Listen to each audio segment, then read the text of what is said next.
நீதிமான் செய்யக்கூடிய காரியம் வாய்க்கும். பக்கத்தில் இருக்கிறவங்களை பார்த்து சொல்லுங்க, நீங்க செய்யக்கூடிய காரியத்தை அந்த வாய்க்கும். ஹல்லேலூயா, ஹல்லேலூயா. சந்தோஷமா இருக்கீங்களா? சத்தமா சொல்லுங்க ஹல்லேலூயா. நம்ம ஓடுற சத்தத்துல இங்க இருக்க எல்லா பிசாசு என்ன செய்யணும்? இந்த ஏரியாவுக்கு ஓடும். ஆமென். நம்ம சாப்பிடாம ஒரு வார்த்தை சொல்ல கீழே விழுந்த மாதிரி சொன்னா அவ்வளவுதான். ஹல்லேலூயா. துதி எடுத்தா சாத்தான் ஓடுவா, முழுமுழுத்தா திரும்பி வா. துதி எடுத்தா சாத்தான் ஓடுவா, முழுமுழுத்தா திரும்பி வருவா. ஹல்லேலூயா. என்ன கொடுக்கணும்? துதி எடுக்கணும். ஆமென். துதிக்கத்தான் அவனுடைய பிரசன்னத்தை உணர முடியும். ஆமென். இங்க வாசிக்கிறோம், நீதிமான் செய்யக்கூடிய காரியம் வாய்க்கு. வாசிங்கள் ஏசாயா 48 அதிகாரம் 15 வசனத்தை வாசிப்போம். ஏசாயா 48 அதிகாரம் 15 வசனம். நானே அதை சொன்னேன், நான் அவனை அழைத்தேன், நான் அவனை வரப்பண்ணினேன், அவன் வழி வாய்க்கும். ஹல்லேலூயா. முதலாவதாக நம் அழைத்தவரை பார்க்கணும். யார் அழைத்தவரை? உங்களை என்னை அழைத்தவர் யாரு? தேவனாகிய கர்த்தர். கரங்களை தட்டி ஆண்டவரை மகிமைப்படுத்துவோம். ஹல்லேலூயா. நம்மை அழைத்தவர், இந்த வானத்தை பூமியை உண்டாக்கின தேவன் தான் உங்களை என்னை அழைச்சார். ஆமென். ஏதோ கூப்பிட்டாங்க நம்ம வரல, நம்மளை அழைச்சவர். அழைப்புல உறுதியாக நின்னுங்கள். ஆமென். ஹல்லேலூயா. அழைத்தவரோ உண்மையுள்ளவர். ஆமென். உங்களை எண்ணி அழைச்சவர் அவர் உண்மையுள்ள தேவன், அவர் வாக்குத்தத்தமுள்ள தேவன். கரங்களை தட்டி ஆண்டவரை மகிமைப்படுத்துவோம். ஹல்லேலூயா. ஏசாயா சொல்லுகிறார், நானே அதை சொன்னேன், நான் அவனை அழைத்தேன், நான் அவனை வரப்பண்ணினேன், அவன் வழிவாக்கு. ஆமென். அவன் முதல்ல நம்மளை அழைச்சது யாரு? நானே அதை சொன்னேன் அப்படிங்க. ஆமென். உங்களுக்கு தெரியாத எத்தனை ரகசியத்தை ஆண்டவர் சொல்லியிருக்காரு. கரங்களை தட்டி ஆண்டவரை மகிமைப்படுத்துவோம். ஹல்லேலூயா, ஹல்லேலூயா. சொன்னது அப்படியே நடக்கும். நான் சொன்னேன் அப்படிங்க, நான் அழைத்தேன், நான் அவனை வரப்பண்ணினேன் அப்படிங்க, அவன் வழி வாய்க்கும். ஆமென். நம்மளை வர வச்சார், நம்ம அவன்கிட்ட சொன்னாரு, நம்மளை அழைச்சாரு, நம்மளை வர பண்ணினாரு. உங்க வழிகள் எல்லாம் கர்த்தர் வாய்க்க பண்ண போகிறார். கரங்களை ஆண்டவர் மகிமைப்படுத்துவோம். ஹல்லேலூயா, ஹல்லேலூயா. மலைகள் எல்லாம் வழிகள் ஆக்குவார், பாதையெல்லாம் செம்மையாக்குவார். ஆமென். மலைகள் எல்லாம் வழிகள் ஆக்குவார், பாதையெல்லாம் செம்மையாக்குவார். ஹல்லேலூயா, ஹல்லேலூயா. மலைகள் எல்லாம் என்ன செய்வாரா? வழிகள் ஆக்குவார், பாதையெல்லாம் செவ்வையாக்குவார். ஏசாயா 45 வாசிக்கிறோம், நான் உனக்கு முன்னே போய் உன் கோணலானவைகளை செவ்வையாக்குவேன். ஆமென். எப்படி? நான் உனக்கு முன்னே போய் உன் கோணலானவைகளை நான் என்ன சொல்றேன்? செவ்வையாக்குவேன். ஹல்லேலூயா. கோரேசு ராஜாவுக்கு வெளிப்படுத்தின ஆண்டவர் இன்னைக்கு நமக்கு வெளிப்படுத்துகிறார். ஆமென். நானே வர பண்ணினேன், நானே என்ன செய்வேன்? அவரை வழி என்ன செய்வேன்? வாய்க்க பண்ணுவேன். ஹல்லேலூயா. நல்ல கவனிங்க. ஆபிரகாமுக்கு ஆபிரகாம் தன் மகன் ஈசாக்குக்கு பெண் பார்க்கிறதுக்காக எலியேசர் தன் ஊழியக்காரனாக எலியேசர் சொல்றான், இந்த மாதிரி எனக்கு என் மகனுக்கு பெண்ணை பார்க்கணும்னு சொல்லி எலியேசர் சொல்றான். இந்த எலியேசர் முதல்ல என்ன செஞ்சாருன்னா தேவனை நோக்கி ஜெபம் பண்றார். எந்த காரியத்தை செஞ்சாலும் சரி முதல்ல ஆண்டவரை நோக்கி ஜெபம் பண்ணு. ஆமென். முதலாவது தேவனை நோக்கி பார்க்க வேண்டும், அப்பொழுதுதான் உங்க வழி ஆண்டவர் வாய்க்க பண்ணுவார். இந்த எலியேசர் ஆண்டவரை நோக்கி ஜெபம் பண்றார். சோத்திரம். ஆதியாகமம் 24:12 வாசிக்கும் போது தேவனை நோக்கி எலியேசர் எப்படி ஜெபித்தார் என்றால், இன்றைக்கு நீ என் காரியம் சித்திக்க பண்ணணும், என் எஜமானாகிய ஆபிரகாமுக்கு தயவு செய்தரணும். அல்லேலூயா. இன்றைக்கு நீ எனக்கு இந்த காரியத்தை சித்திக்க பண்ணணும், என் எஜமானாகிய ஆபிரகாமுக்கு அது தயவு செய்தரணும் சொல்லி அவர் ஜெபம் பண்றார். ஆண்டவரை நோக்கி பார்க்கிறார். அல்லேலூயா. யாரு? எலியேசர். எலியேசர் ஆண்டவரை நோக்கி கேட்டுட்டு அப்படி மௌனமா இருக்கார். நல்ல கவனிங்க. மௌனமா இருக்கார். காரணம் என்னன்னா ஆண்டவர் காரியத்தை வாய்க்க பண்ற ஆண்டவர். உங்க வழியை வாய்க்க பண்ற ஆண்டவர். ஆமென். ஹல்லேலூயா. அவசரப்படக்கூடாது. அவசரப்பட்டால் ஆபத்தை கொண்டு வந்துவிடும். ரொம்ப கவனமா இருக்கணும் கர்த்தருடைய பிள்ளைகள். ஹல்லேலூயா. அப்ப இவன் ஜெபம் பண்ணிட்டு ஆண்டவரை நோக்கி பார்த்த எலியாசர் அப்படி மௌனமா இருக்கார். ஹல்லேலூயா. ஒருத்தர் பொண்ணுவாக்க வந்தாரு. பொண்ணுவாக்க வரும்போது கேட்டீங்கன்னா இது வரைக்கும் எத்தனை பொண்ணுவா, இது வரைக்கும் கிட்டத்தட்ட 54 பொண்ணு வாத்தாச்சு. இப்போ 55. ஹல்லேலூயா. எத்தனை பார்த்தாச்சு? 54 ரிஜெக்ட் ஆயிட்டு. இப்ப 55வது பொண்ணை பார்க்க வந்திருக்காரு. அப்ப நான் கேட்டேன், தம்பி 53 பொண்ணு முடிக்கிறேன்னா இனிமேல் உங்களுக்கு செஞ்சுதான் கொடுக்கணும்ப்பா. ஹல்லேலூயா. அவர் சிரிச்சார். கேட்டா ஒவ்வொன்றுக்கும் 50க்கு 50 கதை சொல்வார். இதெல்லாம் நமக்கு வேண்டாம். நீங்க ஜெபம்னா கர்த்தர் உங்க காரியத்தை வாய்க்க பண்ணுவார். ஆமென். ஹல்லேலூயா. சந்தோஷமா இருக்கீங்களா? தேவ சித்தோ ஆண்டவர் இந்த பிரயாணத்தை இந்த எலியாசர் சொல்லுகிறார், என் எஜமானுடைய காரியத்தை என்ன செய்யும்? சித்திக்க பண்ணணும்.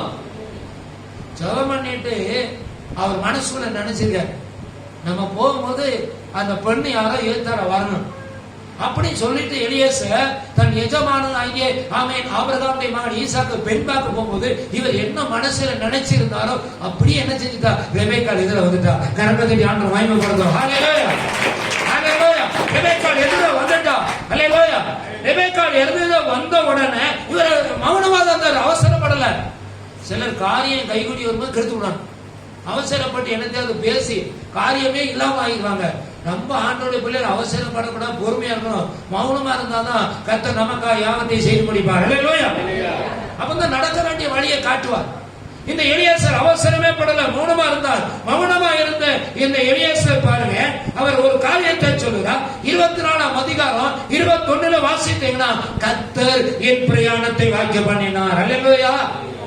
எப்படி சொல்றாரு? கர்த்தர் பிரயாணத்தை என்ன செய்தார்? வாய்க்க பண்ணினார். ஹல்லேலூயா. அதுக்கு பிறகு 40ஆம் வசனத்துல வாசித்தீங்கன்னா, கர்த்தர் தூதனை அனுப்பி வாய்க்க பண்ணினார். கரங்களை தட்டி ஆண்டவரை மகிமைப்படுத்த. ஹல்லேலூயா. யாருடைய காரியம்? எஜமானுடைய காரியம். அன்னைக்கு பஸ் கிடையாது, காரு கிடையாது, பைக் கிடையாது, ஒண்ணும் கிடையாது. போன ஒட்டகத்துல போன, கழுதையில போன. அப்போ ரெபெக்காளை பார்க்கறதுக்கு ஈசாக்கு பெண் கொள்வதற்காக போனபோது பல நாட்களா.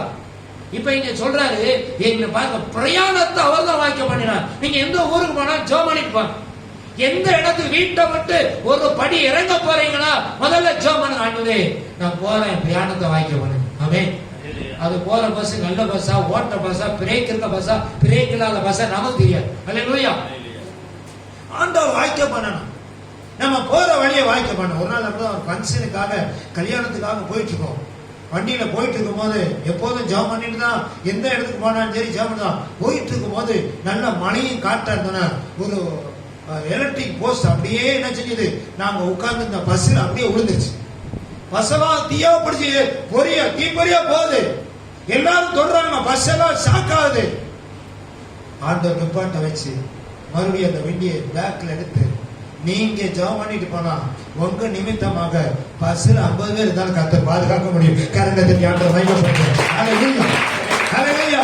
போகும் போதும் காக்கின்றார், திரும்பும் போதும் காக்கின்றார். போகும் போதும் காக்கின்றார், திரும்பும் போதும் காக்கின்றார். இப்போதும் எப்போதும் என்னாலும் காக்கின்றார். இப்போதும் எப்போதும் என்னாலும் காக்கின்றார். ஹல்லேலூயா. நிமித்தமாக நீங்க போற பஸ்ஸா இருந்தாலும் சரி, ட்ரெயினா இருந்தாலும் சரி, ஏரோப்ளேனா இருந்தாலும் சரி, கர்த்தர் பாதுகாப்பார். ஹல்லேலூயா. ஹல்லேலூயா. தேவன் பாதுகாக்கிறவர் உங்க பிரயாணத்தை வாய்க்க பண்ணுமா? இங்கே எலியாசர் சொல்றார், தூதனை அனுப்பி ஆமென் பிரயாணத்தை கர்த்தர் வாய்க்க பண்ணினார். ஹல்லேலூயா. ஒரு காரியத்தை செய்யறதுக்கு முன்னாடி ஆண்டவரை பாருங்க. எலியாசர் பெரிய பொறுப்பை ஆபிரகாம் மகனுக்கு பொன்பாக ஒப்படைச்ச போதும் அவன் கர்த்தரை நோக்கி பார்த்தார் எலியாசர். ஹல்லேலூயா. எந்த காரியத்தை செய்யாலும் முதல் ஆண்டவர் பாருங்க. அவசரமே படக்கூடாது. அவசரப்பட்டா என்ன செஞ்சிடும்? ஆபத்துல வந்து போய் முடிஞ்சிடும். ஆண்டவர் சமத்துல ஒப்பு கொடுத்து நல்லா ஜெபம் பண்ணுங்க. தேவனை நோக்கி அழைச்சவரை பாருங்க. உங்களை அழைச்சது கர்த்தர். என்ன அழைச்சது கர்த்தர், உங்களை அழைச்சது ஆண்டவர். அந்த அழைத்த தேவனை பார்த்தீங்கன்னா உங்க வழியை அவர் வாய்க்க பண்ணுவார். இரண்டாவது வாசிகள் ஏசாயா 55ஆம் அதிகாரம் 10-11 வாசிங்க. ஏசாயா 55ஆம் அதிகாரம் 10-11 வசனத்தை வாசிங்க. மாரியும் உறைந்த மலையும் பூமியை நனைத்து விதைக்கிறவனுக்கு விதையையும் புசிக்கிறவனுக்கு ஆகாரத்தையும் கொடுக்கிறது எப்படியோ அப்படியே என் வாயிலிருந்து புறப்படக்கூடிய வசனமும் அப்படி இருக்கும். ஹல்லேலூயா. சேனைகளை கர்த்தர் சொல்லுகிறார், என் வாயிலிருந்து புறப்படுகிற வசனமும் அப்படியே இருக்கும். ஹல்லேலூயா. விதைக்கிறவனுக்கு விதையை, புசிக்கிறவனுக்கு ஆகாரத்தை கொடுக்கிற ஆண்டவர் ஒரு நாள் பட்டினி விட மாட்டார். கரகத்தை ஆண்டவர் மகிமைப்படுத்தும். ஹல்லேலூயா. உழைச்சிருக்காங்க, நானும் ஜெபம் பண்ணிட்டு தான் ஆண்டவரே. எசேக்கியேல் வாசிக்கிறேன், ஏற்ற காலத்துல மழையை பெய்ய பண்ணுவேன், ஆசீர்வாதமான மழை பெய்யும். ஹல்லேலூயா. ஹல்லேலூயா. எல்லாரும் விதைச்சிட்டாங்க, நாத்து பாவிட்டாங்க. ஆண்டவர் சொல்ல, நான் விதைக்கிறவனுக்கு விதையும் புசிக்கிறவனுக்கு ஆகாரத்தை கொடுப்பேன். ஹல்லேலூயா. ஹல்லேலூயா. கர்த்தர் நிச்சயமாய் செய்வார். என் வாயிலிருந்து புறப்படுகிற வசனமும் அப்படியே இருக்காங்க. ஆமென். ஹல்லேலூயா. என் வாயிலிருந்து புறப்படுற வசனம் அப்படி இருக்கும். அது வெறுமையா என்னிடத்துக்கு என்ன செய்யாது, திரும்பாமல் நான் விரும்புகிறதை செய்து நான் அதை அனுப்பின காரியத்தை என்ன செய்யுமா, அது வாய்க்கும். ஆமென். ஹல்லேலூயா. நான் விரும்பின காரியத்தை அதை செஞ்சு நான் அதை அனுப்பின காரியத்தை கர்த்தருடைய வார்த்தை, the word of the God, கர்த்தருடைய வார்த்தை செய்யும். கரகத்தை ஆண்டவர் மகிமைப்படுத்தும். ஹல்லேலூயா. வேத வசனத்தை தவறா நம்ம புரட்டிட கூடாது. நல்லா கவனிங்க. வேதத்துல அப்போ யோசுவா 1ஆம் அதிகாரம் 8ஆம் வசனத்தை வாசித்தீங்கன்னா, யோசுவாவை பார்த்து கர்த்தர் சொல்றார், இந்த நியாயப்பிரமாண புத்தகத்தில் இருக்க வார்த்தை உன் வாயிலிருந்து பிரியாதிருக்க கடவுள், இரவும் பகலும் அதை நினைச்சு நீ தியானித்துக் கொண்டு இருப்பாயாக. அல்லேலூயா. அல்லேலூயா.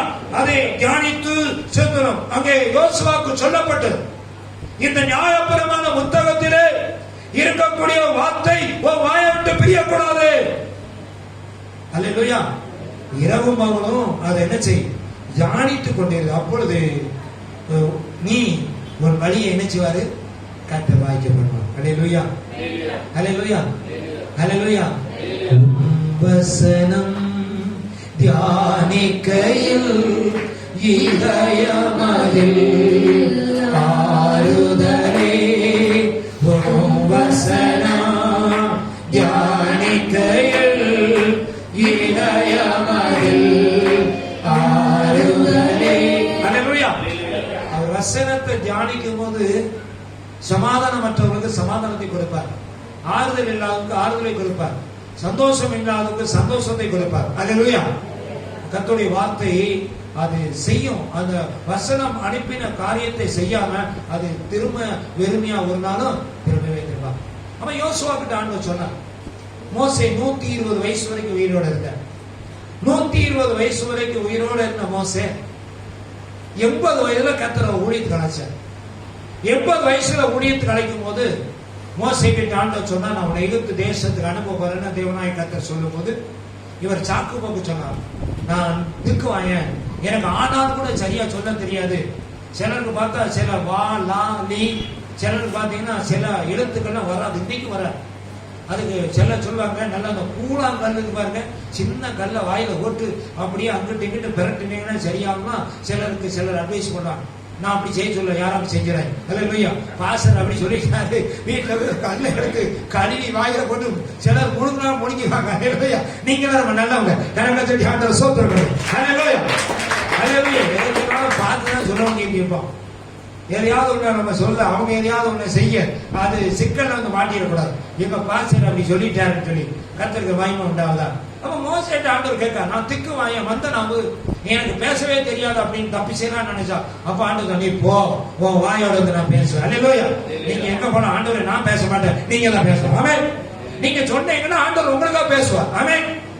அல்லேலூயா. கர்த்தர் உங்களுக்காக பேசுவார். மோசேக்காக, மோசே வாயோடு பேசின ஆண்டவர் உங்களுக்காக பேசுவார். எத்தனை நம்புறீங்க? அல்லேலூயா. அல்லேலூயா. நம்ம பேசணும்னா எங்க இருந்து ஆரம்பிச்சோமோ, எங்க இருந்து நம்ம தொடங்கணுமோ அங்கிருந்து தொடங்கி நான் திருநெல்வேலிக்கு போனோம்னா, நான் டிராக்டரியில ஏறணும்னா, அங்க போனோம்னா, திரும்பி வந்தனா, அப்படியே சொல்லி என்ன ஆயிரும், கடைசி வரைக்கும் சொல்லி முடிக்கிறதுக்குள்ள வந்திருந்தவங்க 4 பேர் காணாம போயிடுவாங்க. அல்லேலூயா, அல்லேலூயா. இது என்ன ஒண்ணுமே உள்ளத சொல்ல மாட்டேங்கிறான்னு சொல்லி அவங்க அப்படியே வந்தவங்க எஞ்சி போயிடுவாங்க. அல்லேலூயா, கர்த்தருக்கு மகிமை உண்டாவதாக. எனக்கு அன்பான கர்த்தருடைய வார்த்தை கேட்கிற அருமையான தெய்வ ஜனமே, ஸ்தோத்திரம். அங்கே மோசே கிட்ட சொல்லும் போது மோசே சாக்கு போய் சொன்னார், கர்த்தர் உங்களை ஊழியத்தை அழைச்சார்னா நீங்க கரெக்டா செய்யுங்க. ஆமென். நீ காலையில் ஆண்டவர் சொன்னார், நான் அவனை சொன்னேன், நான் அவனை அழைத்தேன், நான் அவனை வரப்பண்ணி நான் வழியை வாய்க்க வேணும். சகோதரியை பார்த்து கர்த்தர் சொன்னா வழியை கத்து நீ வாங்கி வேணும். அல்லேலூயா. அப்பதான் முடிஞ்சு போகும்போது என் இடத்துல அந்த அருமையான மகள் சொன்ன வார்த்தை, உண்மையிலே கர்த்தர் இன்னைக்கு நம்ம மத்தியில மகிமையான காரியத்தை செய்து கொண்டு இருக்கார். கரகத்தை ஆண்டு மகிமை. அல்லேலூயா. நீங்க சொன்னீங்க, அதனால நான் பைபிள் காலேஜ் வந்தேன். அவ வழியை ஆண்டவர் பக்கம் திருப்பினோட அவள் வழியை கர்த்தர் செஞ்சுட்டேன். ஆமென். அல்லேலூயா. நம்ம டைரக்ஷன் எப்போது ஆண்டவர் பக்கம் போனோம், நம்ம அங்கிட்டு இங்கிட்டு வேற மாதிரி போனோம்னா அது வேற மாதிரி போயிடும். நம்ம பாதை கர்த்தருடைய பாதை தான். அதான் சங்கீதம் 32 வாசிக்கிறோம், நான் உனக்கு போதித்து நீ நடக்க வேண்டிய வழியை காட்டுவேன், உண்மையில என் கண்ணை வச்சு உனக்கு நினைச்சுவேன் ஆலோசனை சொல்லுவேன். அவர் ஆலோசனை கேட்டார். ஆமென். அல்லேலூயா. அவன் சாக்கு பாக்கு சொன்னான், தப்பிக்கலான முடியல. அப்புறம் அடையாளத்தை கேட்டான். அப்பதான் ஆண்டவர் சொன்னாரு, தேவனாய கர்த்தர் கையில இருக்க கோலை போடு. அந்த கோலை பாம்பா மாறிச்சு. மறுபடியும் அந்த பாம்பை படி நான் பயந்தான். பாம்பை படிச்சவன் அது மறுபடியும் கோலா மாறிச்சு. முதல் அடையாளம். ஆமென். 2வது அடையாளம், உன் கைய உரையில போடுங்க. கைய உரையில போடுங்க, குஷ்டமா மாறிச்சு. வெண் குஷ்டமா. மறுபடியும் கைய பார்த்து இப்படி ஆயிட்டான். மறுபடியும் சொன்னா கைய உள்ள போடு அப்படின்னா மறுபடியும் பழைய கையை போடாச்சு. ஆமென். உங்களுக்கு ஆண்டவர் அநேக அடையாளத்தை கொடுத்திருப்பார். அடையாளத்தை கொடுத்திருப்பார், ஆனால் அற்புதத்தை செய்ய அவர் வல்லமையுள்ள தேவன். ஆமென். மோசேயினுடைய கையில கோல் இருக்க நல்ல கவனிக்க. இந்த கோலனால மோசேக்கு வந்த பிரச்சனை எல்லாம் அந்த கோலனால முறியடிச்சார். ஆமென். அல்லேலூயா. நியாயப்பிரமாணத்தை மோசே மூலமா நியாயப்பிரமாணம் கொடுக்கப்பட்டது. 120 வயசு வரைக்கும் உயிரோட இருந்தான். 40 வருஷம் இந்த யோசுவா மோசேயோட அந்த நியாயப்பிரமாணத்தை இஸ்ரவேல் ஜனங்களுக்கு கற்றுக் கொடுக்கும் போது நன்றாக உணர்ந்தவன், தெரிக்க வந்தான் இந்த யோசுவா. அல்லேலூயா. எல்லாம் மோசே யோசுவாவுக்கு தெரியும். கர்த்தருக்கு மகிமை உண்டாகுதா. பிரியமான தெய்வ வார்த்தை கேட்கிற அன்பான சகோதரனே சகோதரியே, இந்த நியாய பிரமாண புத்தகத்தில் இருக்கிற வார்த்தை நம்ம எல்லாருடைய வாயை விட்டு பிரியப்படும். அல்லேலூயா, அல்லேலூயா. அப்ப 40 வருஷம் நியாய பிரமாணத்தை பத்தி எல்லாம் மோசே கூட இருந்து கற்றுக்கொண்ட யோசுவா. அப்ப மோசேக்கு வந்த பிரச்சனை எல்லாம் அவன் கையில அந்த கோலனால எல்லா பிரச்சனைகளையும் சூழ்நிலையும் மேற்கொள்ள ஆண்டவர் கையில கோலை கொடுத்திருக்கார். ஆமென். அல்லேலூயா, அல்லேலூயா. யோசுவாவுடைய கையில ஆண்டவர் உடன்படிக்கை பெட்டியை கொடுத்தார். நல்ல கவனிங்க. எங்க போனாலும் எதை கொண்டு போவாங்க? உடன்படிக்கை பெட்டியை. யோர்தானை கடக்க போகும்போது யோசுவா சொல்வான், முதலாவது உடன்படிக்கை பெட்டியை சுமக்கிற ஆசாரியர்கள் கால்கள் தண்ணீரில படட்டும். இந்த உடன்படிக்கை பெட்டியை சுமக்கிற ஆசாரியர்கள் உடன்படிக்கை பெட்டியை சுமந்துகிட்டு போகும்போது அந்த யோர்தானை போய் காலை வச்ச உடனே தண்ணி பின்னிட்டு போச்சு. அல்லேலூயா, அல்லேலூயா. பவர்ஃபுல். அந்த உடன்படிக்கை பெட்டியில கற்பலகை, தேவனுடைய கற்பலகை, கை எழுதப்பட்ட கற்பனை இருக்குது. அந்த வார்த்தை அதுக்குள்ள இருக்குது. அதுக்கு அவ்வளவு வல்லமை இருக்குது. அல்லேலூயா. இந்த உடன்படிக்கை பெட்டியினால யோசுவா போன இடத்துக்கு உடன்படிக்கை பெட்டியை கொண்டு போனனால எல்லாத்திலும் வெற்றி பெற்றார். கரகத்தை ஆண்டவர் மகிமைப்படுத்துவார். அல்லேலூயா, அல்லேலூயா. இன்னைக்கு உடன்படிக்கை பெட்டி எங்க இருக்கு? உங்க பைபிள் எல்லாம் பாருங்க. இது என்னது? உடன்படிக்கை பெட்டி. பேசலாம். இதை நீங்க சுமந்தீங்கன்னா இது உங்களை சுமக்கும். ஆமென். இதை சுமந்த உங்களுக்கு ஆசீர்வாதம். கரகத்தை ஆண்டவர் மகிமைப்படுத்துவார். அல்லேலூயா. இதை ஒரு நாள் சுமக்காம கூட இதை எங்க போனாலும், காலேஜுக்கு போனாலும், ஸ்கூலுக்கு போனாலும், எங்க போனாலும் இதை சுமந்துட்டு போகும். ஏனென்றால் இந்த வார்த்தைக்கு வல்லமை இருக்கிறது. இந்த வார்த்தைக்கு பெரிய அற்புதங்கள் நடக்கும். அல்லேலூயா. இந்த வார்த்தை தேவனுக்கு மகிமை உண்டாவதாக. பிரியமான கர்த்தருடைய வார்த்தை கேட்கிற அருமையான தேவ ஜனமே, இந்த காலையில தேவ சமூகத்துல வந்திருக்கிறனா? அல்லேலூயா. கர்த்தர் நல்லவர். ஆமென். இந்த உடன்படிக்கை பெட்டியை நாம சுமக்க வேண்டும். உடன்படிக்கை பெட்டி கர்த்தருக்கு மகிமை உண்டாவதாக. இந்த உடன்படிக்கை பெட்டியை சுமந்ததுனால யோசுவா தனக்கு வந்த பிரச்சனைகளை, தனக்கு வந்த சூழ்நிலைகள் அல்ல, இந்த உடன்படிக்கை பெட்டியை சுமந்து இதனாலதான் முறியடிச்சான். அல்லேலூயா, அல்லேலூயா, அல்லேலூயா.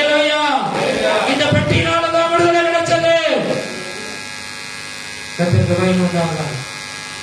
கர்த்தமான கர்த்தருடைய வார்த்தை கேட்கிற அருமையான சகோதரனே சகோதரியே, வேத வசனத்தை ஒரு நாளும் நம்ம மாத்திடக்கூடாது. இந்த உடன்படிக்கை பெட்டியில இருக்க அந்த வார்த்தை, ஜீவனுள்ள வார்த்தை, அந்த உடன்படிக்கை பெட்டியில் அவ்வளவு வல்லமை. இன்னொரு இடத்துல நீங்க வேதத்துல சாமுவேல் புத்தகத்துல வாசித்தீங்கன்னா, அங்கே ஓபேத்துடைய வீட்டில அந்த உடன்படிக்கை பெட்டி மாட்டிக்கிச்சு. எல்லாரும் விட்டு போயிட்டாங்க. 3 மாசம் அந்த ஓபேத்துடைய வீட்டில உடன்படிக்கை பெட்டி இருந்தது. அந்த உடன்படிக்கை பெட்டி இருந்ததுனால அவன் புறஜாதி மனுஷனா இருந்த ஓபேத்துடைய வீட்டை ஆண்டவர் ஆசீர்வதிச்சார். கர்த்தருடைய ஆண்டவர் மகிமைப்படுத்த. ஹல்லேலூயா, ஹல்லேலூயா. அப்பொழுது தாவீதுக்கு அந்த செய்தி அறிவிக்கப்பட்டது. உடன்படிக்கை பெட்டி ஓபேத்துடைய வீட்டில் இருந்ததுனால, ஏதோமியனாகிய ஓபேத்துடைய வீட்டில் இருந்ததுனால ஆண்டவர் வீட்டை ஆசீர்வதிச்சார். இந்த செய்தி தாவீதுடைய காதுல கேட்டதுனால தாவீது தன் ஆட்களோடு வந்து அந்த உடன்படிக்கை பெட்டியை தாவீது நகரத்துக்கு கொண்டு வந்தது. அவன் ஏவோத்தை போத்திக்கொண்டு சணநூல் ஆணையை போட்டுக்கொண்டு அவன் அந்த உடன்படி புது கால வண்டியில காளைகளை பூட்டி அந்த உடன்படிக்கை பெட்டியை வச்சு அவன் என்ன செய்ய ஆரம்பிச்சான்? நடனமாடி ஆண்டவரை துதிக்க ஆரம்பிச்சான். அல்லேலூயா.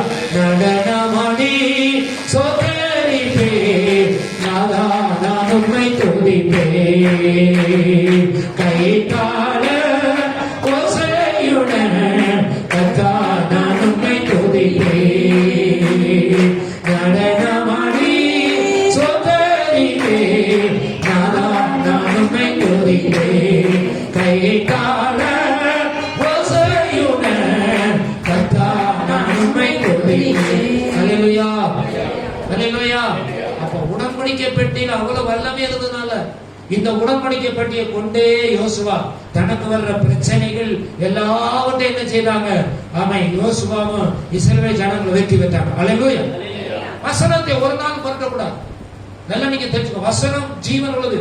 கர்த்தருடைய வார்த்தை உடன்படிக்கை பெட்டியில் இருக்கக்கூடிய வார்த்தை, அதிலே உடன்படிக்கை பெட்டிக்கு மேலே சேருமேன் சேராமேன் என்பது உடன்படிக்கை பெட்டிக்குள்ள ஆரோனுடைய பொற்பாத்திரம் இருந்தது, ஆரோனுடைய துளித்த கோல் இருந்தது, மண்ணா வைக்கக்கூடிய பொற்பாத்திரம் இருந்தது. அல்லேலூயா. ஒன்று ஆரோனுடைய துளித்த கோல், இரண்டாவது மண்ணா வைக்கக்கூடிய பொற்பாத்திரம், மூன்றாவது தேவனுடைய வார்த்தையாகிய கற்பனைகள் இருந்தது. அல்லேலூயா. அவ்வளவு வல்லமை உள்ள பெட்டி தான் உடன்படிக்கை பெட்டி. உடன்படிக்கை பெட்டிக்கு மேல பாத்தீங்கன்னா சேருமேனு சேராமேனு ஒன்னொன்னா பார்த்து சிரிச்சுட்டே இருக்கும். அல்லேலூயா. நீங்க பக்கத்துல இருக்கிறவங்களை பார்த்து சந்தோஷமா சிரிச்சு பாருங்க. அல்லேலூயா. அப்படித்தான் சேதமீன்கள் சேராமீன்கள் சிரிக்கிறது போல நாம சந்தோஷமாக சிரிக்கணும். அல்லேலூயா. பார்த்து சிரிக்கணும்னா நீங்க தான் இருக்கீங்களா அப்படின்னு பேசக்கூடாது. சிலர்லாம் அப்படிதான், நீங்களும் நல்லா. அல்லேலூயா. கர்த்தருக்கு மகிமை உண்டாகுது. அவ்வளவு வல்லமை அந்த பெட்டிக்குள்ள இருந்தனால ஒரு ஓபேத்துடைய வீட்டை ஆண்டவர் ஆசீர்வதிச்சார். வசனத்தை ஒரு நாள் பரட்டக்கூடாது. ஒருத்தர் வந்து 15,000 ஒருத்தர் கொடுக்கணும். 15,000 கொடுக்கணும் போது அவரு தினமும் சொல்லிட்டே இருப்பாரு, இந்த வாரம் கொடுத்தீங்கன்னா எனக்கு ரொம்ப நல்லா இருக்கும் அப்படின்னு. அவரு சொல்லுவாரு, நான் 26ஆம் தேதி தாங்க.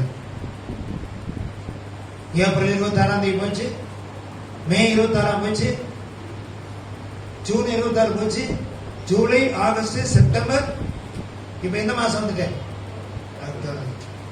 இவர் பணம் கேட்ட உடனே அவர் சொல்லுவாரு, உடனே வசனத்தை அனுப்பி கொடுப்பார். கர்த்தர் பட்சத்தில் இருக்கார், மனுஷன் எனக்கு என்ன செய்வார்? புரியுதா உங்களுக்கு? அல்லேலூயா, அல்லேலூயா. காசு கொடுக்க வேண்டிய காசை கொடுத்தா நல்லா இருக்குன்னு கேட்டா அவர் உடனே வசனத்தை அனுப்புறார். கர்த்தர் என் பட்சத்தில் இருக்கா. நீ எல்லாம் என்ன மனுஷன், நீ இன்னும் பேசுற வார்த்தை என்ன அப்படிங்கிற மாதிரி வசனத்தை, கர்த்தர் என் பட்சத்தில் இருக்கா. மனுஷன் ஒன்றும் செய்ய முடியாது. பாருங்க வசனம் எப்படி எல்லாம் யூஸ் பண்றாங்க. அல்லேலூயா, அல்லேலூயா. கர்த்தருக்கு மகிமை உண்டாகுதா? பிரியமானவர்களே, வசனத்தை ஒரு காலம் முரட்டக்கூடாது. தேவனுடைய வார்த்தை அந்த வசனத்தை உடன்படிக்கை பெட்டினால யோசுவா யுத்தத்துக்கு போன எல்லா இடத்துல என்ன செய்தான்? அவர் வெற்றி பெற்றார். ஆமென். அல்லேலூயா. வெற்றி. நாம பிரியமானவர்களே, வேத வசனம் சொல்கிறது, விதைக்கிறவனுக்கு விதையும் புசிக்கிறவனுக்கு ஆகாரத்தையும் என் வாயிலிருந்து புறப்பட வசனம் என்ன செய்யும்? அப்படியே இருக்கும். ஆமென். அல்லேலூயா. வசனம் அப்புறம் வாசிக்க சங்கீதம் 1:3 வாசிக்கலாம். 1ஆம் சங்கீதம் 3ஆம் வசனம். இரவு பகலும் அவர் வேதத்தில் தியானமாய் இருக்கிற மனுஷன் பாக்கியவான். அவன் பாருங்க சங்கீதத்தில் அப்புறம் வாசிக்க, வேதத்தில் பிரியமாய் இருக்கிறான், அவனுடைய காரியத்தை நினைச்சு வரான், வாய்க்க பண்ணலாம். நீதிமான் செய்யக்கூடிய காரியமெல்லாம் ஒன்னாம் அதிகாரம் 3ஆம் வசனத்துல வாசிக்கிறோம், அவன் செய்வதெல்லாம் வாய்க்கும். அதுக்கு முன்னாடி ஒரு கண்டிஷன் கொடுக்கிறார், நீ துன்மார்க்கனுடைய ஆலோசனை நடவாமலும் பாவியின் வழியில நில்லாமலும் பரியாசக்கார உட்காரமலத்திலும் உட்காராமலும். அதுக்கு பிறகுதான் சொல்றார், கர்த்தருடைய வேதத்தில் இரவும் அவனும் தியானமா இருக்கிற மனுஷன் எப்படிப்பட்டவன். அல்லேலூயா, அல்லேலூயா, அல்லேலூயா. அப்போ வேதத்தில் பிரியமா இருந்தா உங்க காரியத்தை வாய்க்க கொடுங்க. ஆமென். எத்தனை பேர் பிரியமா இருக்கீங்க? வேதத்தை, வேத வசனத்துல பிரியமா இருக்கும். 100க்கு அதிபதி பாருங்க, லூக்கா 7ஆம் அதிகாரம் 1ஆம் வசனத்துல இருந்து 7 மணி வீட்டுல போய் வாசி பாருங்க. அங்க 100க்கு அதிபதிக்கு ஒரு பிரியமான வேலைக்காரன் இருக்கான். அந்த பிரியமான வேலைக்காரன் சுகமைனா அடைஞ்சிருந்தோன்னே அவனுக்கு விருப்பம், வேலைக்காரன் எப்படியாவது வியாதியிலிருந்து குணமாகணும்னு அந்த 100க்கு அதிபதி நினைச்சான். 100க்கு அதிபதி அணைச்சு அவன் இயேசுவை குறித்து கேள்விப்பட்ட உடனே அங்கிருந்த மூப்பர்கள் அங்க இருக்கவங்கள கூப்பிட்டு இயேசுவை பார்த்து கருத்தா வேண்டிக்கோங்க அப்படிங்கிறான். என் வேலைக்காரன் சொஸ்தமாகணும் அப்படின்னு சொல்லி கருத்தா வேண்டிக் கொள்ளணும்னு சொல்லி அனுப்புறாங்க. இவங்க போய் என்ன செய்யறாங்க, இயேசு கிட்ட போய் அவன் நம்ம ஜனங்களெல்லாம் நேசிச்சதுனால, யூதர்கள்லாம் நேசிச்சனா அவர் தேவாலயத்தை வெட்டி கொடுத்தா அப்படின்னு இயேசு கிறிஸ்துவை போய் சொல்றாங்க. அல்லேலூயா. தேவ ஆலயம் என்றால் ஒண்ணு வசனம் வெளிப்படக்கூடிய இடம், 2வது தரிசனத்தை பெறக்கூடிய இடம் தேவாலயம். அல்லேலூயா. 3 கர்த்தர் நம்மோட பேசக்கூடிய இடம் தான் தேவாலயம். அல்லேலூயா, அல்லேலூயா. தேவாலயத்துல வசனம் போதிக்கப்படும், வசனம் போதிக்கக்கூடிய இடம். அதனால வசனம் வெளிப்படக்கூடிய இடம், தரிசனம் வெளிப்படக்கூடிய இடம். வசனத்தின் படி நாம நடந்தா நம்ம காரியத்தை ஆண்டவர் வாய்க்கப்படுவார். அல்லேலூயா. கர்த்தருக்கு மகிமை உண்டாகுதா? பிரியமான தேவனுடைய வார்த்தை கேட்கிற அருமையான தேவ ஜனமே, அவங்க போய் சொல்லிக்கிட்டு இருந்து திரும்பி வர்றதுக்கு முன்னாடியே 100க்கு அதிபதி வேலைக்காரன் என்ன செஞ்சான், சொஸ்தமானான். ஆமென். அல்லேலூயா. கர்த்தருக்கு மகிமை உண்டாகுதா? ஜனங்களுக்காக ஒரு தேவாலயத்தை கட்டி கொடுத்தார். தேவாலயம் என்பது நீங்க ஆலயம் கட்டுறதுக்கு என்னெல்லாம் உதவி செய்றீங்களோ, ஆலயத்துக்காக நீங்க வந்து வேலை செஞ்ச கொண்டு, உதவி செய்த கொண்டு, பண உதவி, பொருள் உதவி கொடுத்த கொண்டு, எதெல்லாம் நம்ம செஞ்சோமோ ஆண்டவர் அதுக்கு தக்கன நல்ல பலன் ஆண்டவர் கொடுப்பார். அல்லேலூயா. வேதம் சொல்லுது, ஒரு சன்னதி மேல் என் ஆவியும் ஒரு சந்தானத்தின் மேல் என் ஆசீர்வாதத்தை நான் ஊற்றுவேன். ஆமென். கர்த்தருக்காக கொடுத்தவங்க ஒருத்தர் வெறுமையா போனதே கிடையாது.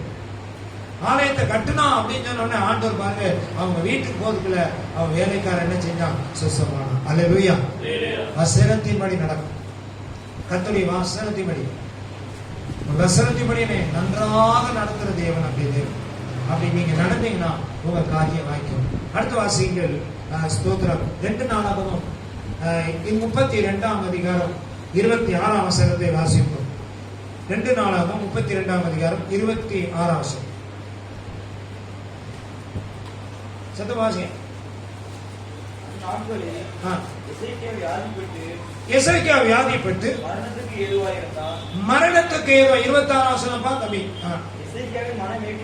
எசேக்கியாவின் மனமேட்டிமையின் நிமித்தம் அவனும் எருசலேமின் குடிகளும் தங்களை தாழ்த்தினபடியினால்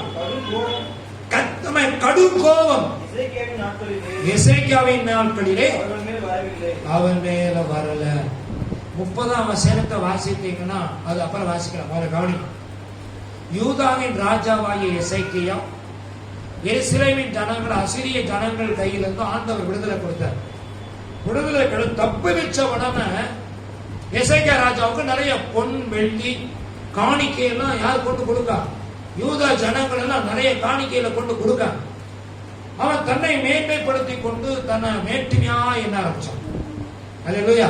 மேட்டிமையா என்ன ஆரம்பிச்சான், வியாதிப்பட்டான். ஜனங்கள் எல்லாம் தங்களை தாழ்த்தி ஜெபம் பண்ண ஆரம்பிச்சாங்க. தாழ்த்தினாங்க, எல்லாரும் தாழ்த்தி ஜெபம் பண்ணாங்க. ஜெபம் பண்ணனால என்ன நடந்தது, அவர்கள் மேல் அவன் எசேக்கியா ராஜா மேல வர வேண்டிய கடும் கோபம் வராதபடிக்கு தடுக்கப்பட்டது. அல்லேலூயா. இப்ப நம்ம ஊர்ல நடக்கிற சமூகம் நம்மளை பார்த்தாலே ரொம்ப கஷ்டமா இருக்கு. அப்ப நம்மளை தாழ்த்தணும். வேதம் சொல்லுது, என் நாமம் தரிக்கப்பட்ட என் ஜனங்கள் தங்களை தாழ்த்தி. அப்ப நம்மளை தாழ்த்தணும். ஆண்டவரே, நம்மளும் ஒரு காலத்துல பாவியா இருந்தோம், ஆண்டவர் நம்மளை ரட்சித்தார், ஒரு புதிய மனுஷனை மாட்டி வச்சுக்க. நம்ம ஊர்ல நடக்கக்கூடிய எத்தனையோ இதுல பங்கன் நடந்துட்டு இருக்கு. நம்ம பார்த்தோன்னா வருத்தப்பட, ஐயா இப்படி எல்லாம் இருக்காங்களா அப்படின்னு சொல்லி. நீங்க தேவ சமூகத்துல நம்மளை தாழ்த்தி நம்ம ஜெபம் பண்ணணும்.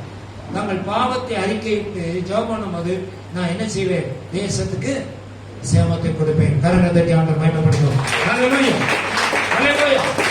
அந்த தாழ்த்தின் மேட்டின்மை, மனமேட்டின்மை. கொஞ்சம் வசதி வந்தா போதும், கொஞ்சம் ஆசீர்வாதம் வந்தா போதும். எபினேசர் அப்படியே பார்ப்பான்.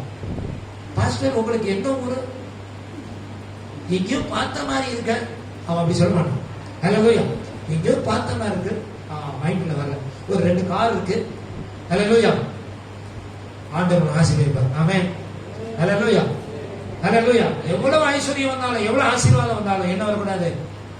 ஆனா தாழ்த்தணும். ஆண்டவரே, சில சொல்ல நான் கஷ்டப்பட்டேன், அவங்களுக்கு என்ன தெரியும்? நான் கஷ்டப்பட்டேன், நான் பிரயாசப்பட்டேன், நான் செஞ்சேன்.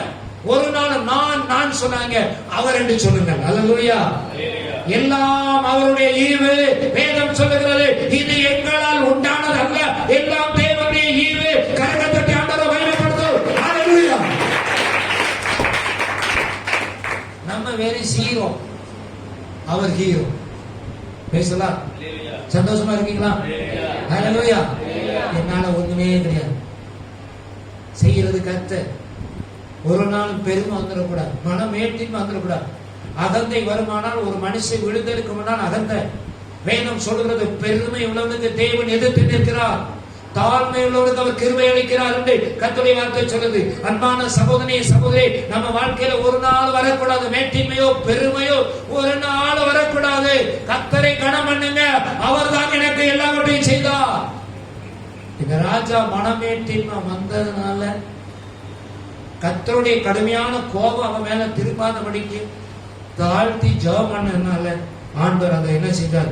மாற்றினார். 30ஆம் வசனத்தை வாசித்தீங்கன்னா, வாசிக்க தம்பி. 30ஆம் வசனம்.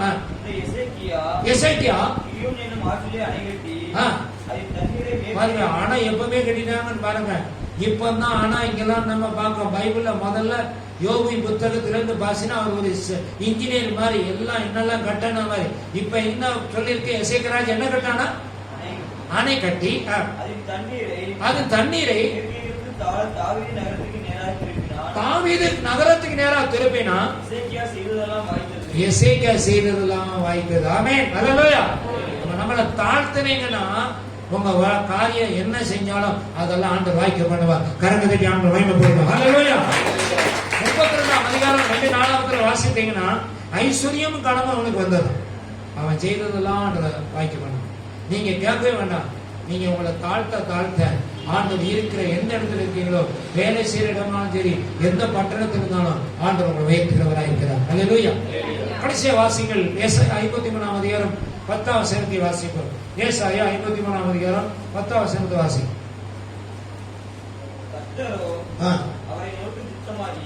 கர்த்தரோ அவரை நொறுக்க சித்தமாகி பாடுகளுக்கு உட்படுத்தினார். அவருடைய ஆத்துமா சந்ததியை கண்டு நல்ல காரியம். கர்த்தருக்கு சித்தமானது அவர் கையினால். எத்தனை நம்புறீங்க? ஆண்டவர் சித்தமானா அவர் கையினால் எனக்கு என்ன செய்யும்? சித்தம் இல்லைன்னா வாய்க்க. நிறைய நாள் உபவாசம் இருப்பீங்க, நிறைய நாள் ஜெபம் பண்ணி இருப்பீங்க, அது சித்தம் வாய்க்காம போயிடும். உடனே ஆண்டவர் கோபப்படக்கூடாது. நான் இனி ஜெபமே பண்ண மாட்டேன், இனி உபவாசத்துக்கே போக மாட்டேன், இனி ஆராதனைக்கே போக மாட்டேன், இவ்வளவு நாள் நான் அழுது ஜெபம் பண்ணிட்டேன், ஒண்ணுமே நடக்கிறேன். நிறைய பேர் சிலர் செய்யற தவறான காரியம் அதுதான். ஒரு நாளும் நான் ஸ்தோத்திரம் கிறிஸ்துவின் அன்பை விட்டு ஒரு நாள் நம்ம பிரியக்கூடாது. ஹல்லேலூயா, ஹல்லேலூயா. செய்யறது அவர், அதான் சொல்றாரு. ஆமென். அவர் சித்தமானால் அவர் கையினால் நினைச்சோம், அவருக்கு என்ன சித்தமோ அதுதான் நினைச்சோம், அது உங்களுக்கு வாய்க்கணும். ஹல்லேலூயா. ஒரு தம்பி வந்து காலையில் ஒரு நாள் கூப்பிட்டாரு, பாஸ்டர் என்ன ஒரு கடை எடுக்க போற, அந்த கடைக்கு வந்து ஜெபம் பண்ணுங்க, வாடகை எவ்வளோன்னு கேட்டேன். ஒரு 17,000 ஒரு கடையினுடைய வாடகை ஒரு மாசம் 17,000 ரூபாய். அவன் சரி ஜெபம் பண்ணியாச்சு. அப்ப தேவனுடைய வார்த்தை வெளிப்பட ஆரம்பிச்சது. அது ஆண்டவருக்கு சித்தம் இல்லை. அப்ப நான் உடனே சொல்லல, உடனே சொன்ன வருத்தப்படுவாங்க அப்படின்ட்டு வீட்டுக்கு வந்துட்டு நான் சொன்னேன், தம்பி ஆண்டவருக்கு அது சித்தம் இல்லாத மாதிரி தெரியுது, ஒரு நடத்தல் இல்லை, கொஞ்சம் பொறுமையா இருந்து ஜெபம் பண்ணுங்க, ஆண்டவர் இந்த கடையிலன்னா வேற கடை தருவார். ஹல்லேலூயா. அப்ப நான் யோசித்தேன், அது மார்ச் மாதம் முதல்ல ஜெபம் பண்ணிட்டு வந்திருக்கிறோம். ஆனா மார்ச் மாசம் கடைசியில லாக்டவுன் வந்துட்டு அந்த அந்த கடையை எடுத்திருந்தாங்கன்னா 6 மாசம் வாடகை கொடுத்துக்க வேண்டிய 1 லட்சம் ரூபாய் கடன் ஆயிடும். அப்ப தேவனுக்கு சித்தமானா அந்த காரியத்தை வாய்க்கப்படுவார். ஆண்டவருக்கு சித்தம் இல்லைன்னா அது அப்படியே போயிடும். உடனே ஆண்டவரை ஸ்தோத்திரம் பண்ணுங்க. அல்லேலூயா, அல்லேலூயா, அல்லேலூயா, அல்லேலூயா. எந்த காரியமானாலும் சரி, திருமணமானாலும் சரி, வீணானாலும் சரி, நிலமானாலும் சரி, எதுவானாலும் சரிதான். நீங்க ஆண்டவரை உமக்கு சித்தமானா அதை எனக்கு வாய்க்க பண்ணுங்க. அல்லேலூயா. அப்படி நீங்க ஜெபம் பண்ண ஆரம்பிச்சிட்டீங்கன்னா ஆண்டவருக்கு சித்தமானது உங்க வாழ்க்கையில அது நடக்க ஆரம்பிக்கும் என்பதை கர்த்தருடைய மறந்து விடாது. அல்லேலூயா. அவருக்கு சித்தம் இல்லைன்னா அது நடக்காது. ஆண்டவரை ஸ்தோத்திரம் பண்ணுங்க, கர்த்தரை மகிமைப்படுத்துங்க. தேவன் சித்தமானது அவர் கையினால் உங்களுக்கு வாய்க்கும். நீதிமான் செய்யக்கூடிய எல்லா காரியமும் வாய்க்கும். கர்த்தர் இந்த வாரத்துல இதுவரைக்கும் தடையா இருந்த காரியங்கள் ஆண்டவர் காரியத்தை வாய்க்க பண்ணுவார்.